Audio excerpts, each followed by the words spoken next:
इस्लामी नज़रियाती council बना इसलिए कि वो बिल चाहे वो सूबाई असम्बली में हो, कौमी असम्बली में हो, सेनेट में आ जाए, जो शरीयत और कुरान के ख़िलाफ़ हो तो वो इस्लामी नज़रियाती कौंसिल भेज जाता है।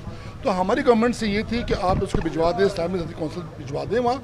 उनसे उलमा कराम क्या आरा रखते हैं, वो अपनी सिफारिशात इस पर जो भी है वो हमें असम्बली में पेश करेंगे, रखेंगे, फिर उसको हम असम्बली पर टेबल करेंगे, इस पर बहस करेंगे।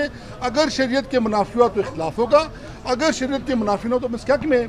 लेकिन उनको पता नहीं क्या जल्दी थी, आज इतनी जल्दी में उन्होंने पेश किया। हमने कहा ये ज़्यादती है और ये इस्लाम के भी ख़िलाफ़ है, कुरान के भी ख़िलाफ़ है, शरीयत के ख़िलाफ़ है। तो उन्होंने आज बलांगे डोन उन्होंने आज ये बिल उन्होंने पेश किया और उन्होंने पास किया। इसके ख़िलाफ़ हम कोर्ट में भी जाएंगे, इसके ख़िलाफ़ सड़कों पे भी आएंगे। वो बिल कभी भी बलूचिस्तान असम्बली में हम उस बिल का मंजूर होने तक हम नहीं छोड़ेंगे या एहतजाज करेंगे। जो भी हमारे पास वसाइल दरकार है उसकी हम मुखालफत करेंगे जो शरीयत के ख़िलाफ़।